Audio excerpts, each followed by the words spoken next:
Terra tried to caution the galaxy. They didn't believe us, now they'll learn. A few had eyes all over their bodies. Everyone watched the humans. Terra had only joined the council a few years earlier. Humans were still new. They had arrived late after many other species had already made friends and enemies.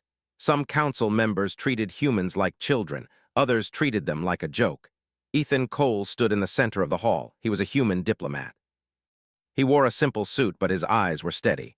He had been chosen to speak because he was calm and strong. He did not look scared, even though he knew many in the room did not like him. He began to speak. "Council members," Ethan said, "we are here because we want peace. Terra wants peace, but we also want you to understand something important." Its voice came like wind through metal pipes. "You speak as if we do not know war," the alien said. "We have fought for thousands of years." She had short hair and a serious face. She watched the council members carefully. She knew that many of them would not believe what Ethan was about to say. Ethan continued. "When humans fight, we do not just fight soldiers. We fight the land, we fight the air, we fight the water, we fight everything that helps the enemy. We are willing to lose everything if it means we can still live." The council members had heard human stories and dismissed them as myths. They did not understand that humans had survived many disasters. Humans had survived because they never gave up. Laura leaned closer to Ethan and whispered, "They think we are lying." "Terra has fought enemies that did not care about rules," Ethan said. "We have fought enemies that used our own people against us. We have fought enemies that would destroy our cities, our farms, and our children. We fought because we had to." "You fought each other. Your world is divided. How can you warn us?" "That is not how civilized species behave. But peace is a fragile thing. But we can tell you what we learned. We learned that the most dangerous enemy is not the one you see.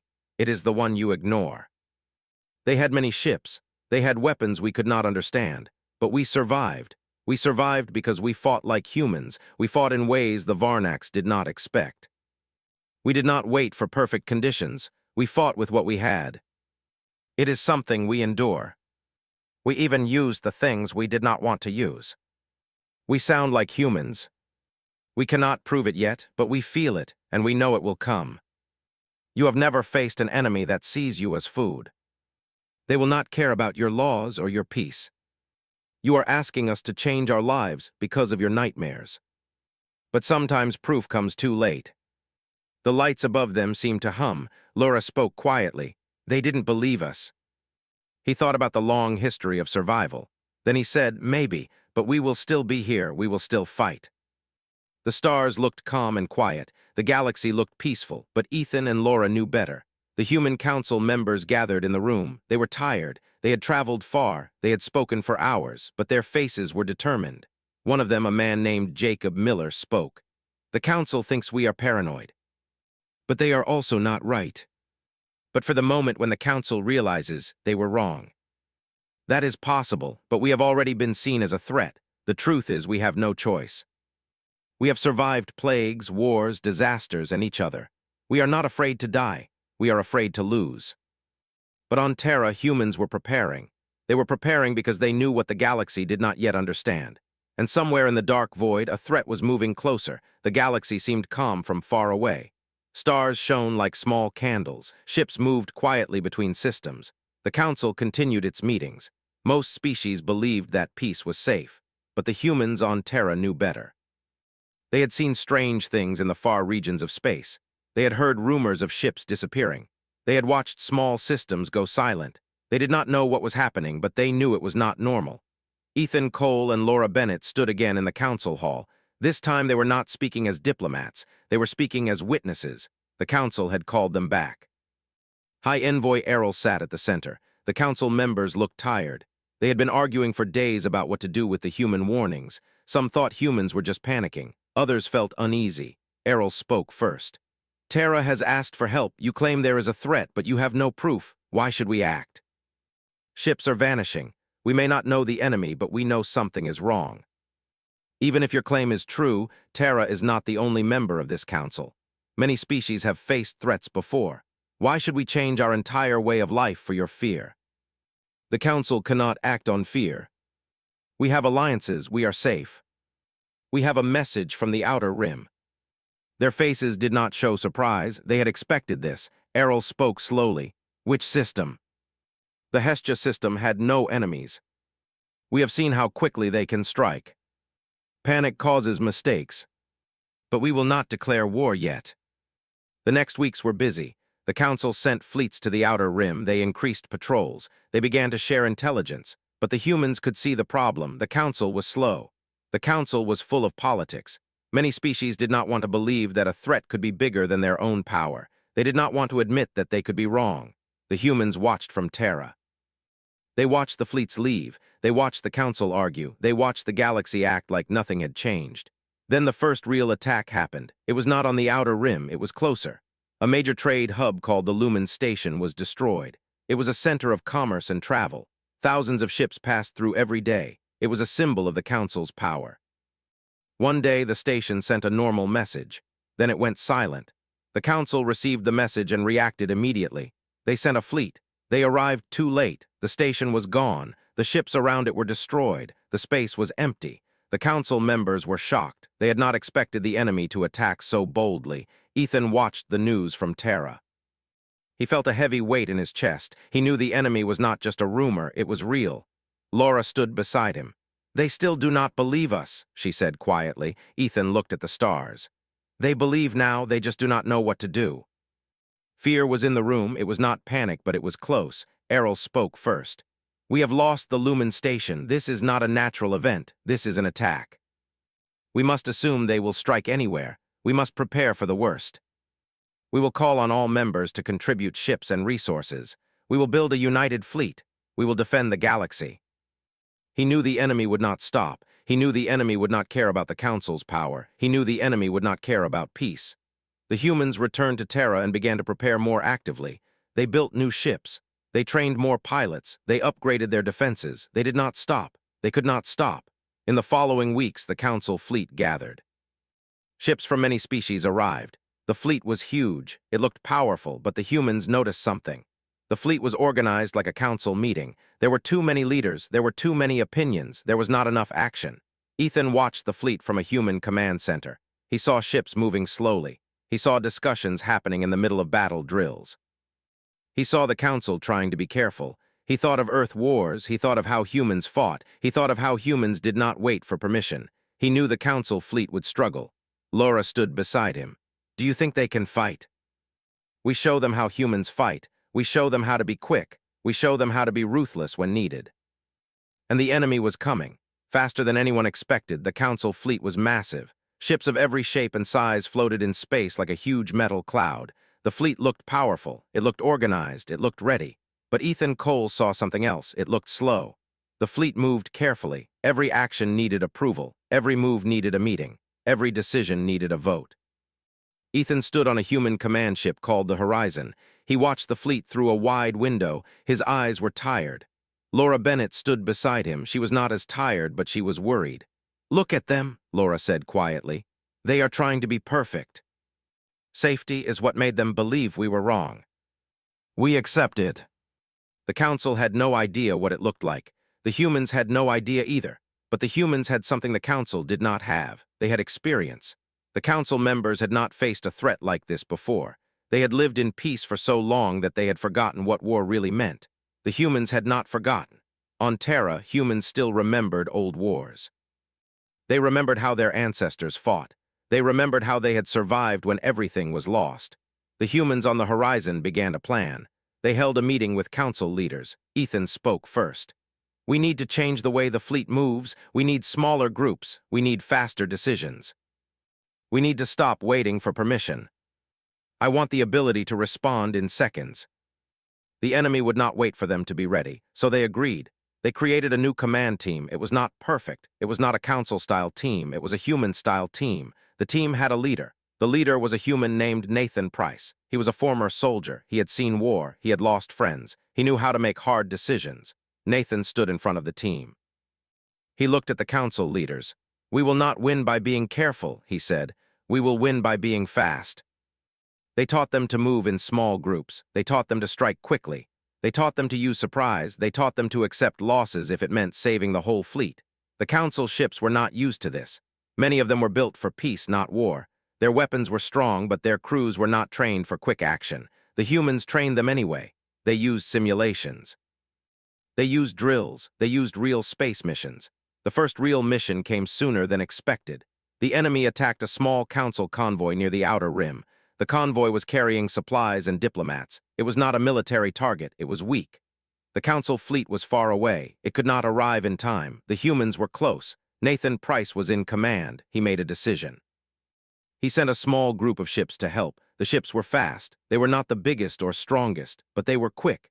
The enemy ships arrived first. They attacked the convoy with strong weapons. The convoy ships tried to fight back, but they were not trained for this kind of battle. The humans arrived. They did not attack the enemy directly. Instead, they did something strange. They used their ships as shields. They moved between the enemy and the convoy. They took the hits. The enemy ships fired at the humans, but the humans kept moving. They did not panic. They did not run. The enemy ships were confused. Then the humans struck. They used small missiles and fast lasers. They targeted the enemy engines. They targeted the enemy sensors. They targeted the enemy ships' weak points. The enemy ships began to slow down. The humans used the chance to pull the convoy ships away. The convoy escaped. The enemy retreated. The council fleet arrived later. They saw the battle had already ended. They saw the human ships returning. Some council members were shocked. Some were angry. One council leader shouted, "You risked lives. You could have caused a disaster." It was dangerous, but it could also save lives. The council leaders began to understand. They began to see that the human way of war was not about cruelty. It was about survival, but the council still did not know the full truth. The enemy was not just strong. It was smart. The enemy learned quickly. The enemy began to change its tactics. The enemy began to strike deeper. The enemy began to attack the council's weak points. It attacked communication networks. It attacked supply lines. It attacked civilian worlds. The council fleet was forced to respond. They tried to protect everything, but they could not protect everything. The humans watched as the enemy attacked a colony world called Aster. Aster was far from the front lines. It was a quiet world. It was full of farms and small towns. The enemy attacked at night. The sky lit up with explosions. The colony tried to defend itself, but it was not ready. The humans arrived too late. They saw the destruction. They saw the ruins. They saw the bodies. Nathan Price stood on the surface of Aster. He looked at the ruins and his face was hard. He had seen death before, but this was different. This was a warning. The enemy was not only attacking fleets, the enemy was attacking hearts. The humans returned to the council fleet. They reported what they saw. The council members were shocked. Errol spoke. "We have underestimated this enemy. They are not only strong, they are ruthless. They are learning from our tactics." They also knew it was frightening, but the enemy was coming, and the humans were ready. The humans were ready because they had always been ready. They had learned to survive. They had learned to fight. They had learned to adapt. And now the galaxy was learning that the human way of war was not a myth. It was real. It was deadly, and it was about to change everything. The enemy was closer now. The council fleet had been fighting for months. They had lost ships. They had lost worlds. They had lost hope at times, but they were still alive, and the humans were still fighting. The humans had become the heart of the fleet. Their tactics had changed the way the council fought. The council leaders had learned to act faster. They had learned to accept risk. But the council still did not fully understand the human spirit. The humans did not fight only to win. They fought to survive. They fought because they refused to be erased. The council fleet moved through space. The ships were ready. The weapons were ready. The crews were ready. The enemy had not shown itself in full. The council still did not know what it looked like, but the humans felt it. They felt the enemy in the silence between stars. They felt the enemy in the missing messages. They felt the enemy in the fear of their own people. Ethan Cole stood on the bridge of the horizon. He watched the fleet. He spoke quietly to Laura Bennett. "This is it, the moment we have been waiting for. That is what humans do." Then the enemy appeared. It came like a storm. Ships appeared from the dark. They were unlike anything the council had seen. They were large. They were sharp. They were fast. The enemy fleet moved without warning. It attacked with weapons that pierced shields easily. The council fleet reacted, but the council fleet was still slow. The enemy struck hard. Ships exploded. The council fleet lost its first line. The humans were ready. Nathan Price shouted, "Now." They had expected the council fleet to fight slowly. The humans did not fight slowly. The humans fought like a living storm. They moved fast. They attacked hard. They disappeared. They reappeared. The enemy ships began to fall. The council fleet gained confidence. The enemy fleet tried to change tactics. They tried to surround the humans, but the humans had a plan. They had a secret weapon. The humans had built a device on Terra. It was a device that could disrupt the enemy's communications. It could scramble their ships' coordination. It could make them fight blindly. The device was called the Echo Field. Their movements became uncoordinated. Their weapons fired at empty space. The Council fleet saw the change and pushed forward. They attacked the enemy fleet hard. The enemy ships began to retreat. The battle was turning, but the enemy still had one move. A huge enemy ship appeared. It was much larger than the others. It looked like a dark mountain in space. It was the enemy command ship. It fired a beam that cut through the Council fleet's shields. It targeted the horizon. The horizon shook. The lights flickered. Ethan Cole stood firm. He looked at the screen. He saw the enemy ship. He knew what the enemy was doing. He knew the enemy wanted to destroy the humans first. He knew the enemy wanted to break the spirit of the Council. He looked at Nathan Price. Nathan was already preparing a plan. Nathan said, "We need to hit the command ship. If we take it down, the rest will fall apart." What does he mean? They attacked the command ship's weak points. They used small missiles. They used drones. They used everything. The command ship fired back. The human ships were hit. Some were destroyed. But the humans kept moving. The enemy command ship started to slow. Its shields began to fail. The Council fleet pushed forward. Then a human ship flew close to the command ship and released a device. The device was a small, simple thing. It looked like a metal ball. It attached to the enemy ship. It exploded. The explosion was not huge, but it was precise. It hit the command ship's control systems. The command ship went dark. The enemy fleet lost direction. They began to scatter. The Council fleet attacked. The enemy fleet broke apart. The battle was won. The Council ships cheered. They did not cheer for the humans alone. They cheered for the whole fleet, but the humans did not cheer. They were not celebrating. They were thinking. They were thinking about what came next.